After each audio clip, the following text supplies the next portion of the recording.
Bueno, pois boa tarde a todos e a todas. Moitas grazas por os que estades aquí en presencial e grazas tamén aos que nos seguides dende a casa por streaming ou nos seguiredes no futuro. Pois seguimos con esta mesa redonda titulada O modelo enerxético en Galicia, porque hai outra mesa redonda mañán tamén. Hoxe imos a tratar os seus aspectos socioeconómicos dentro do que é o modelo enerxético. Mañán a nosa mesa redonda circulará máis en torno ao que son aspectos socioculturais e ambientais de devandita o modelo enerxético. Pero hoxe nos imos a centrar máis na perspectiva da socioeconomía para discutir pros e contras, para discutir ventaxas e desvantaxas, para discutir preocupacións e posibilidades. Temos connosco a persoas que de primeira man coñecen moi ben o sector enerxético galego e o modelo enerxético galego. Queremos tamén decir que os representantes da empresa tamén foron convidados, mas por motivos da súa axenda non poideron estar aquí presentes. Pero queríamos ter unha mesa plural, unha mesa de debate, unha mesa aberta, unha mesa ampla, onde todas as perspectivas e problemáticas se poñan derriba da mesa, con transparencia, sinceridade, se debata desas e se debata en torno a esas na medida do posible. Entón, sen máis, hoxe nos acompañan varias persoas moi coñecedoras do sistema enerxético galego desde distintas perspectivas. Temos a Fernando de Llano Paz, que é doutor de Economía, traballa na Universidade da Coruña e é profesor e investigador en Economía no Departamento de Empresa, na UDC. Fernando é autor dun estudo moi relevante presentado ano pasado para o CES e nos contará algunhas perspectivas desde o seu entender que caracterizan o modelo enerxético galego e que debemos ter en consideración. Segue na mesa, por orde estou a ler no programa, Francisco da Silva, que vai a representar ao que é unha perspectiva dos sindicatos, a CIC, na CIGA, neste caso concreto, porque teñen moito que decir, e tamén ao colectivo Vidán.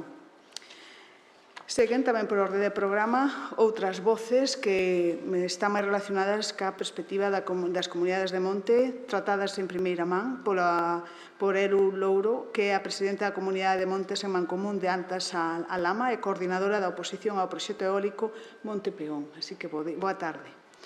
E, por último, pero non por elo menos importante, temos o profesor da Universidade de Vigo, Xavier Simón, que tamén ten afiliación co Observatorio Eólico de Galicia e o Centro de Investigación CISPAC, e nos vai a falar un pouco do que é a súa perspectiva desde máis coñecemento próximo do que é o sector eólico. Todos eles, como decimos, coñecen o sector de primeira man. Sen máis, lle damos a palabra a Fernando de Llano. Cada un terá 10 minutos para iniciar, no cal nos darán unhas ideas claves de interpretación desde a súa perspectiva, cales son os pros e contras máis relevantes, e a continuación abriremos un debate que confiamos sexa interesante e entretido. Así que moitas grazas a todos por vir, e sen máis, Fernando, o tempo é teu. Moitas grazas, María. Un placer estar convosco aquí e agradecer o convite e tamén aos meus compañeros da mesa de debate. Eu quería, transmitirvos un pouco as liñas xerais, as conclusións que tiramos a raíz do informe sobre a situación do sector enerxético en Galicia e volas traio aquí un pouco para que sirvan de, se pode ser, de posta en común, non? Digamos que o contexto, todos e todas somos conscientes que agora mesmo estamos nun contexto de crise, estamos nun contexto de clima bélico, de tensión xeopolítica, de cambio incluso de paradigma. Rusia deixou de ser o socio preferente a nivel europeo e pasou a ser os Estados Unidos. Estamos nunha situación grave, aminorada un pouco, pero aínda grave de inseguridade ou de dependencia enerxética. Estamos tamén nun contexto de estrés hídrico. Os países, os estados e os territorios loitan polos seus recursos e tamén por situarse, por posicionarse a nivel de xeoestrategia. Todo isto dentro do que significa o ámbito da enerxía e todos os seus impactos que ten tamén o uso da enerxía, económico, de cidadanía, ambiental. Ben, O que a Unión Europea, poderíamos falar dende o ano 2014, tomou moi en serio o tema da seguridade enerxética, despois do acontecido coa península de Crimea e co corte do gas ruso vía Ucrania, e a partir de aí fixo incluso un test de estrés de como estaban os países europeos en canto á dependencia rusa, e aí xa alertou, xa se viu claramente que había incluso certos países, sobre todo do leste, que estaban únicamente subministrados polo Estado ruso. Entón, a partir de aí, a Unión Europea, iniciou unha boa estrategia de convencemento da necesidade de diversificación do risco e de incrementar o número de rutas e o número de suministradores deses recursos de combustibles fósiles. E ao mesmo tempo, continúa a dinamizar, porque a Unión Europea xa de finais dos anos 90 apostou en principio por esa transición enerxética que daquela non era tanto transición, era unha aposta inicial polas renovables, por esa outra enerxía non tan contaminante, digamos que a partir de 2014 tomou en serio esa situación que tiña de principal proveedor ruso para intentar minimizar, en todo caso, o impacto que podería ter unha situación como a que finalmente tivemos. No informe, dentro dese contexto, trasladarvos que en canto aos mercados, a situación dos mercados, sí que vimos que os prezos de venta ao público para gasolinas e gasóleos son superiores en Galicia respecto á media estatal, aínda que é certo que esa diferencia diminuiu nestes últimos anos.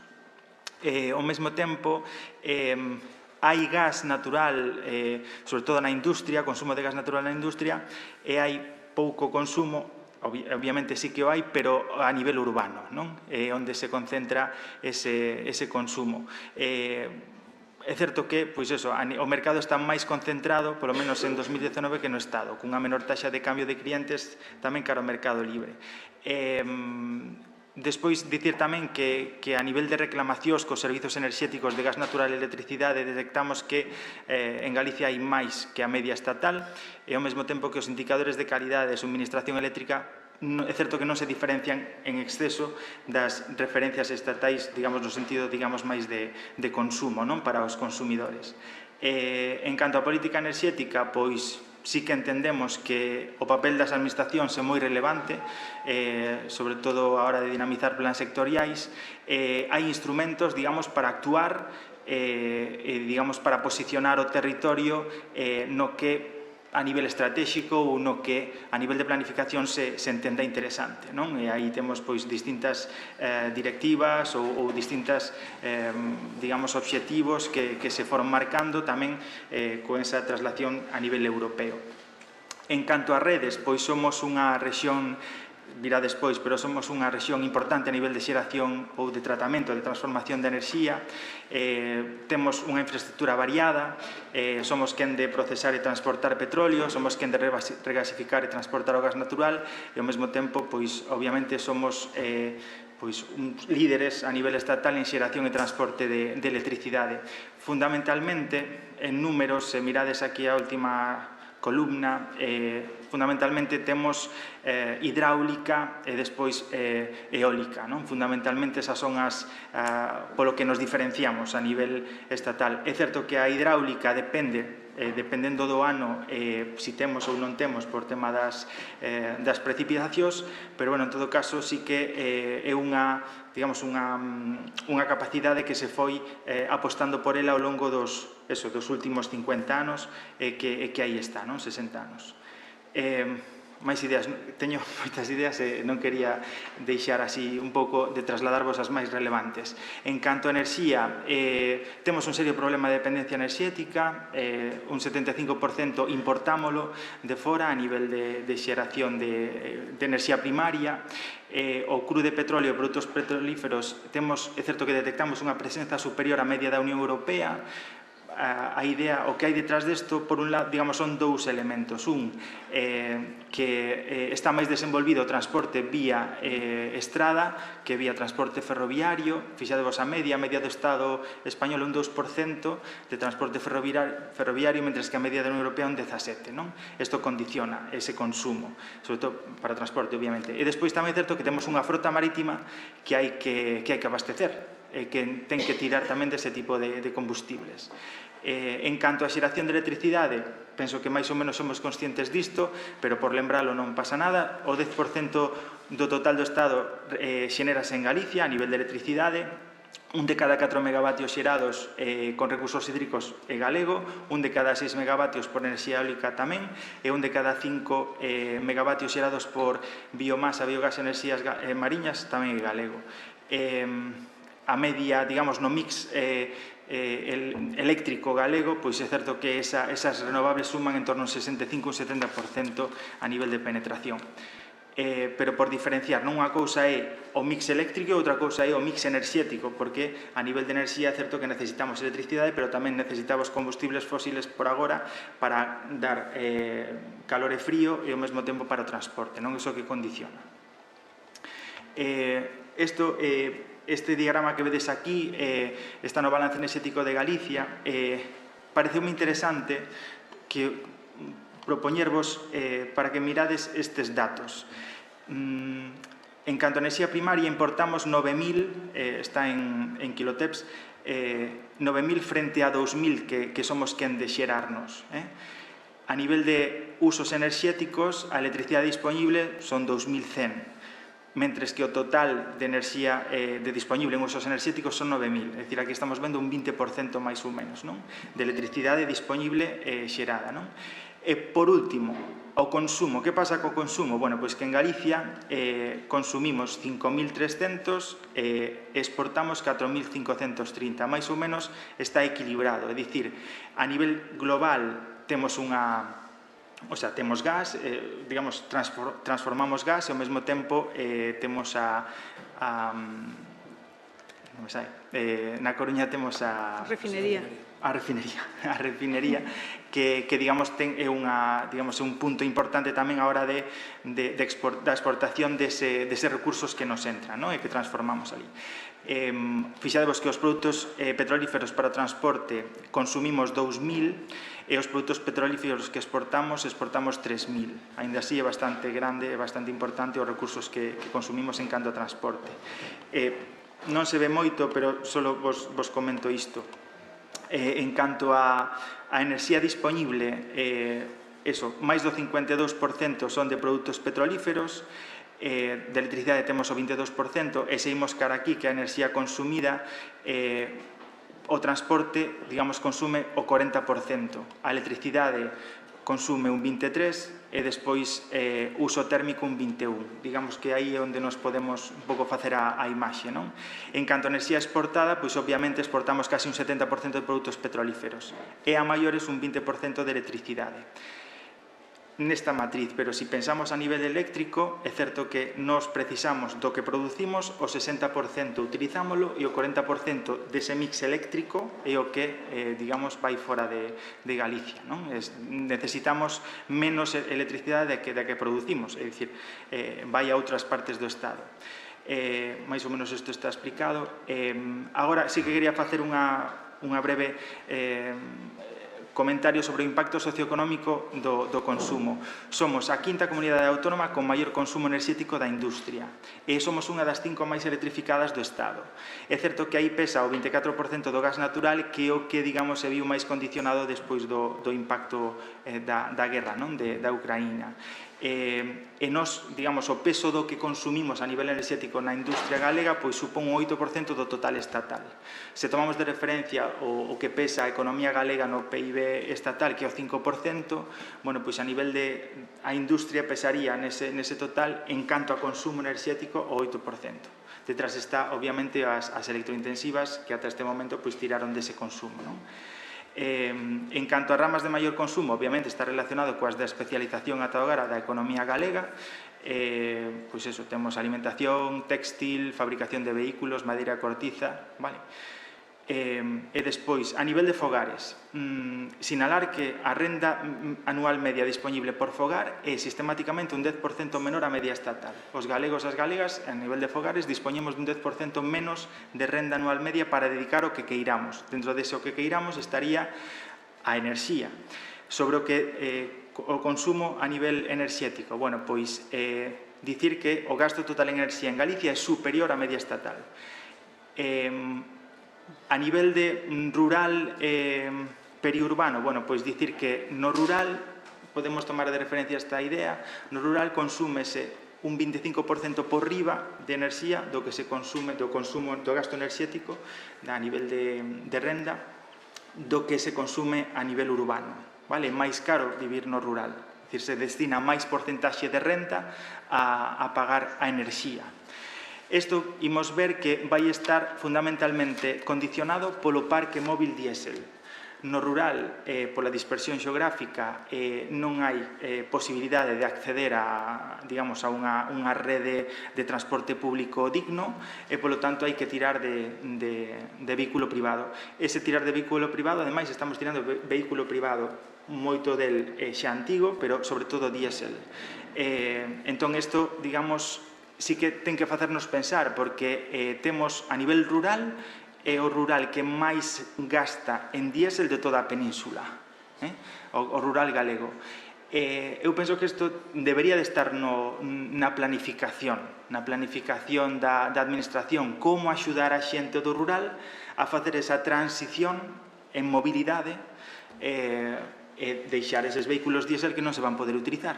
Detrás hai distintas posibilidades, distintas estrategias, pois de vehículos de uso compartido a nivel rural do Concello, alimentado, por exemplo, por autoconsumo, se é posible. Bueno, hai distintas ideas, pero é certo que urxe, porque o 2030 o 2035 está aí, e hai que facer ese acompañamento, non? Por outro lado, sinalar que o gasto en gas butano, por exemplo, no rural multiplica por 7 o das cidades, non? E despois, a nivel de mobilidade, comentarvos que se destina 11 veces máis a combustibles para transporte privado que para transporte público. E a nivel galego, a transporte público destínase a metade que a media do Estado, a nivel galego xeral. É dicir, destinamos menos cartos a transporte público, quizáis porque ou ben non responde ás necesidades que temos ou ben, bueno, non resolve, non?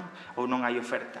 E o que vos comentaba, hai unha clara prevalencia tamén por o diésel frente á gasolina. En canto a poboación e capacidade de gasto, pois a poboación con menor capacidade de gasto xustamente destina máis do dobre de recursos que a poboación con maior nivel de gasto. Por núcleo familiar, quen gasta máis? Os maiores que viven sós, destinan máis a enerxía da súa renda, e as parellas de anciáns, por riba do resto. Digamos, aquí detrás pode estar esas casas do rural que necesitan máis enerxía para aquecerse en inverno, por exemplo, e ao mesmo tempo que son casas grandes onde o mellor os electrodomésticos quizáis pois non son eficientes e tiran da electricidade, por exemplo. E despois o maior gasto en mobilidade, bueno, pois son os de parellas con e sen fillos. A nivel de pobreza enerxética, no estudo detectamos que presentamos mellores indicadores que o conxunto de Estado, en principio cos datos que tiñamos, que era o ano 2020, en 3 dos 4 indicadores aprobados ou utilizados para medir a pobreza enerxética. Xa digo, estes son datos, non sei se agora mesmo hai algún máis actualizado, pero iso que nos deu.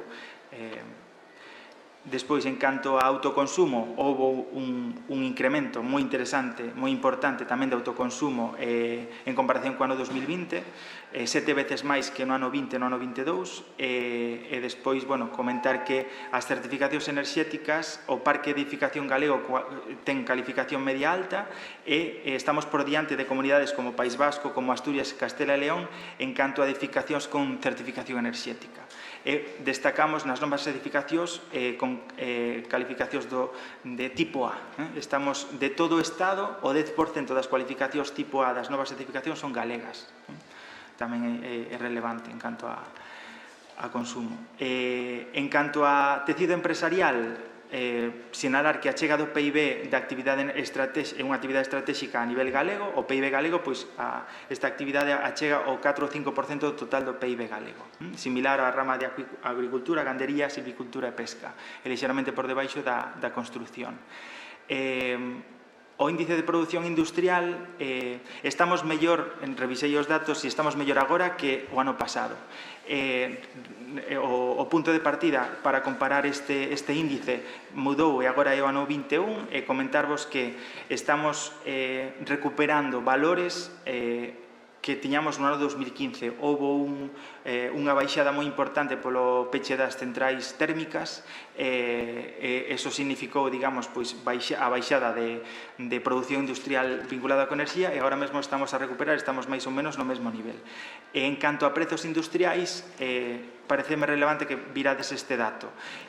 No ano 21, digamos, eses prezos previo á crise da Ucraína estaba en 83 ou 79 puntos e pasou a 181 e 184 puntos. Vedes como incremento tras a invasión rusa, non? Vedes tamén como pasou de 181 a 144 a 114. Co paso do tempo vai baixando, pero ainda así estamos en prezos elevados a nivel industrial para a enerxía.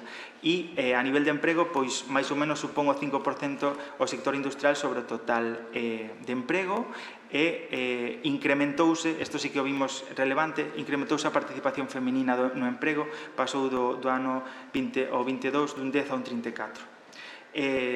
Comento xa os retos ou... Pois sí, xa postos comentas un pouco a tua visión e despois xa lle damos paso. Bueno, sí que sinalar, non, que é moi importante, somos unha rexión que ten digamos, moito recurso que pode ser aproveitado, pode ser ou está sendo algo diferencial en comparación con outras rexións do Estado. Sí que é certo que a retención de rendas debe ser, é dicir, debe de estar tamén nesa cadea de valor da enerxía, o territorio debe reter rentas. Pensade que a nivel de importación de recursos fósiles, o dato a nivel europeo, pois cada día se necesitan 1.300 millóns de media, 1.300 millóns de euros ao día para importar recursos fósiles. Bueno, igual que nos pagamos a outros para importar eses recursos fósiles, pois esa renta saen do noso territorio. É certo que, bueno, pois hai que intentar, coas medidas oportunas e demais, animar e conseguir que as rendas, digamos, se somos ricos en recursos e podemos, a través da produción da enerxía, transformación da enerxía, pois ese é parte do noso futuro, pois ten sentido tamén que intentar poñer as medidas oportunas tamén para que a retención de rentas suceda aquí, non? Igual que outros territorios reteñen rentas dos fósiles. É chave tamén, dende o meu punto de vista, activar digamos, a electrificación da economía, porque na medida que abandonemos os combustibles fósiles, digamos que conseguiremos tamén reter rentas ao mesmo tempo que as rentas que en vez de marchar fora fican aquí, pois podan xerar ao mesmo tempo valor, non? Neste caso, podemos pensar, bueno, exportamos moita electricidade, sí, pero mellor a pregunta podería ser que podemos facer para atraer industria ou para dinamizar a industria, e que ao final non deixemos de necesitar esa electricidade, e que a electricidade que se xera aquí, digamos, sirva para producir aquí, non? É moi importante, dende o meu punto de vista, apostar por proxectos estratégicos, é dicir, unha planificación é moi relevante. Non pode ser que vayan xurdindo proxectos de distinto tipo, pero que non teñan un nexo común.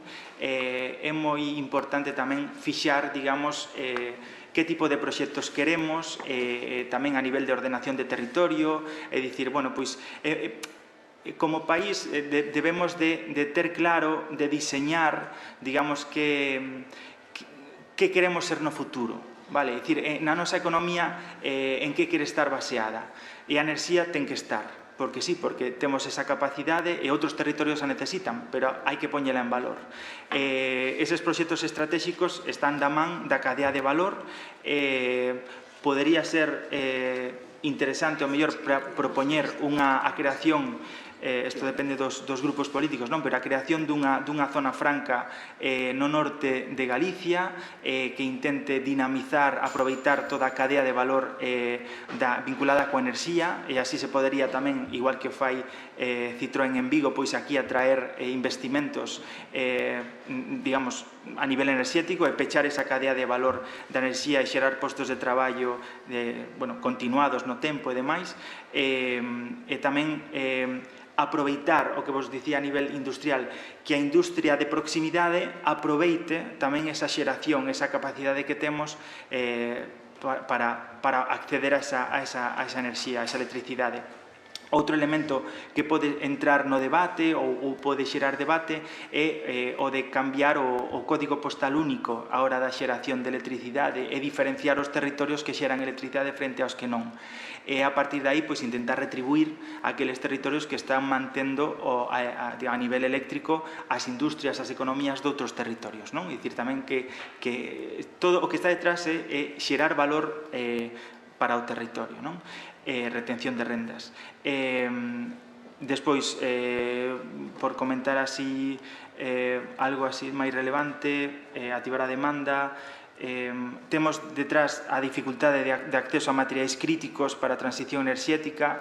De novo, o problema de todo isto é que podemos estar falando de que imos cambiar a transición enerxética, vai cambiar e deixamos de estar dependentes de outros territorios para os combustibles fósiles e cambiamos o paradigma, e realmente o que está detrás de todo, que está implícito, é que curiosamente os materiais críticos que se necesitan para esas tecnoloxías, agora mesmo o mercado está copado por China e por Rusia. A Unión Europea ten problemas serios de acceso a materiais críticos. Podemos estar replicando o mesmo modelo, pero en vez nun elo anterior da cadea de valor. Entón, hai que poñerse a traballar para conseguir eses acordos que xa están conseguindo con Chile e demais, co litio, bueno, pois intentar ver fórmulas para acceder a eses recursos e que a transición enerxética se consiga. Tamén alertar ou dicir que coidado tamén coas mensaxes que nos chegan de curto prazo. Eu animo sempre a que aos alumnos que valoren sempre que noticias nos van levar a unha decisión de curto prazo frente a que nos poden despistar dunha estrategia de longo prazo.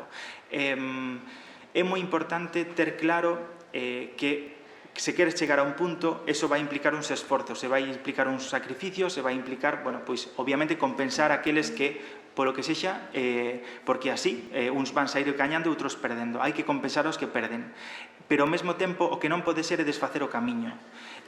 Temos que camiñar ben, mirar como camiñar mellor e como entre todos chegar aí, entre todos e todas, pero o que non pode ser é que unha situación de crise ou de digamos, de presión forte de corto prazo conduza a desfacer o camiño ou a saírnos do camiño. Vale? Bueno, en principio, disculpade polo tempo. Non, estupendas reflexións, moitísimas grazas, Fernando.